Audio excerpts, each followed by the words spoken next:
It's the 31st of May 2011 and we have a beautiful formation here in Bali at Hackpen Hill. A regular hotspot for the crop circles. This is just a sublime example. The lay and the detail on the ground is as I've come to love it in Bali. There's a lot of multi-directional lay, very thin strips going in one direction around the edges and big main swathes of lay going in the opposite directions, all rippling, laid out like water. Absolutely beautiful. The design is quite big, set over about 4 or 5 tram lines. I've seen an overhead. It's 3 kind of crescented circles arranged around a central thin circle, which is very difficult to film and see and appreciate from the ground, but it's sublime nonetheless. So we're going to have a walk around now and have a look at some of the details. Come and join us. As I walk towards the end of this swathe of barley here that's laid, you see how beautifully it's feathered into the standing crop. So lovely.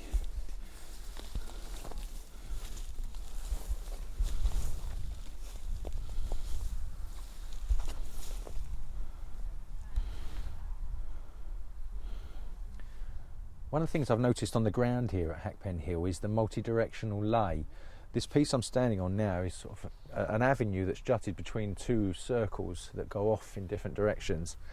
And I'm standing on some lay that's coming towards me here, a narrow band, and to the right and left of me here are 2 avenues of barley that go off around each of these circles in the opposite direction.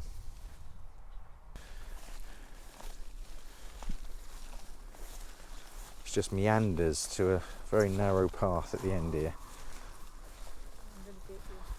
That's right. The sun's gone in again.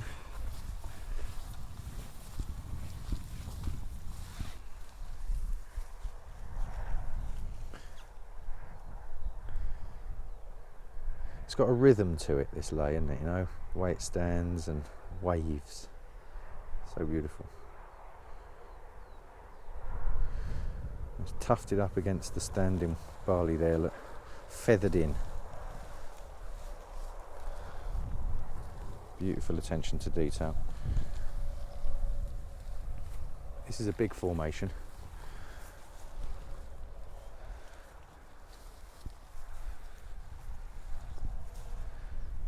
There's a beautiful little feature around the edge of this part of the Hackpen formation that I'm standing in, where we've got barley coming towards us, which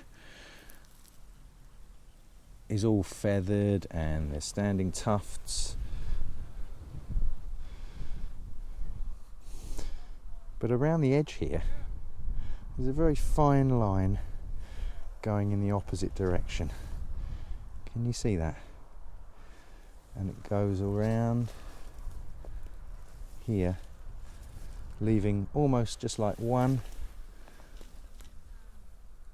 set of stalks standing here, and then to the left this is flowing in this direction away from me, probably about 3 or 4, 5, 6 stalks wide, and then the main body of the formation comes in the opposite direction. I've noticed a lot of little touches where direction of lay in this formation flows contra to that in the main body.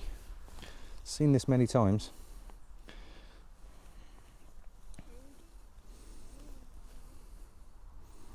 Absolutely beautiful, still springy underfoot. Listen to this crunching.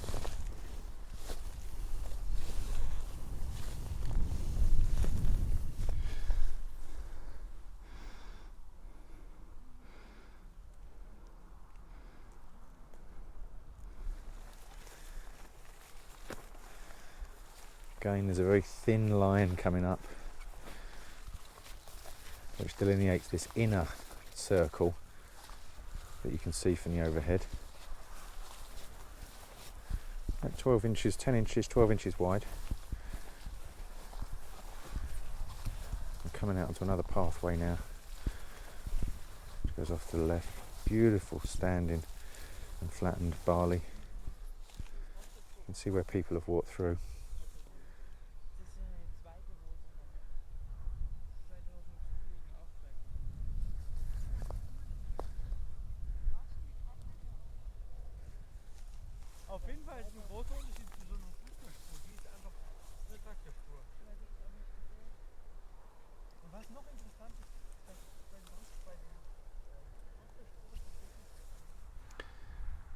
Another little subtlety of the multi-directional lay here at Hackpen Hill.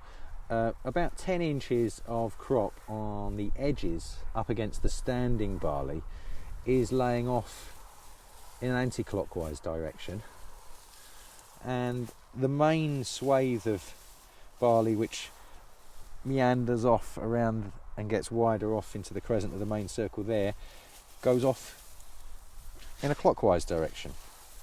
But this isn't just on one side here, it's on both. So if I move across here and look down at this side, here we have this swathe again going off in that direction, and underneath it we have barley laid underneath going in the opposite direction. Just this thin line. You have to ask yourself the reason why. It doesn't seem to be any reason in terms of design or construction. Why have to take the time to have 2 bands of wheat or barley? Why take the time to have 2 bands of barley going in the wrong direction? Good morning, sir. Yeah, my name's David White, and I'm the farmer here, and I farm quite a lot of the area between here and the A4. So that's where I left it there in this edit. The interview with the farmer David White has been on YouTube and on our site for about a week now. It's had over 12 or 1400 hits, lots of comments, people writing in to say what they think. It is what it is. But Hackpen Hill nonetheless, a beautiful formation. I think it looks beautiful on the ground, as you can see from some of the footage that we've just had. And this nested crescents theme is a recurrent theme. It goes back, doesn't it? It goes back a long way, and I think the archetypal nested crescent formation was East Meon. East Meon, yeah. In 1995. But the point of that formation was that it was very specifically linear. Right. That is, the centres of curvature of the crescent were in a line. And that line pointed very directly across the field to a wall of trees on the far side of the field, right, which had a very specific break on the axis of the... Through the middle of the circles? Yes. Right, straight across the field through some yes. trees. Okay. And the break in the tree line was to make space for some kind of rural track. Which has probably been there for years. There for years.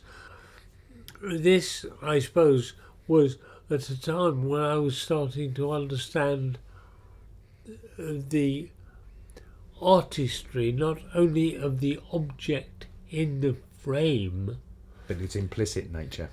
And the beauty of its framing. Sure. The beauty of its framing sure. in the field. In the field, in the landscape, yeah. Yeah. So with Hackpen Hill, we have a slightly different... Yes. Now, this diagram shows that the crescents, the moons, are made very simply by a larger circle, and then a smaller circle is drawn to take a big bite out of yes. it. It's like taking a round biscuit and yeah. doing that. But the point of it is very interesting, that the centre of the larger circle and then the centre of the smaller circle form straight an line. axis. Yeah, yeah. And to check the axis, if you draw a line from the point of the moon to the other point of the moon, they're always at absolute right angles to the axis. Sure. So that with a formation like East Meon, even though some moons are that way and some moons are that way, they're still contained within this right-angled... Yes. Yeah. And they support the axis. The thing about this Hackpen Hill formation is that the moons, although they all face and open in the same direction, do not have a straight directional axis. No, they can't. So that each moon is Sure, because it was It- curving it's around this rotating, central circle. yes. I got you. So, in fact, if you look at the photograph and you look at the smallest moon joining its points, and then the middle moon joining its points, and then larger moon joining its points, you will have, I think, 3 or 4 lines which are not going bang, bang, bang, bang, bang in parallel along the central axis. They are shifting their angle. Oh, I see. Yeah, I see. So this is very curious, and that it's a nested crescent formation which is further emphasizing rotation, Circularity curving, and and curving rather than the linear axis. Yes, Interesting. and as usual, We have no idea. we've got. As usual, I think it's Fantastic piece of design. Isn't it? Fantastic piece of construction. but what does it mean? We have no idea. Where does it take us? I I know. mean, all we can do is. But what's tantalising is that there's just like the quintuplets. There's this temptation that there's something hidden, because a recurrent theme that's been going on over and over again since '95 with these nested crescents. Something's trying to be drawn to our attention, but we're just not seeing it. It's beyond us. All we can do is make a small, exquisite personal brick to add to the big wall. Just a little look. Yeah.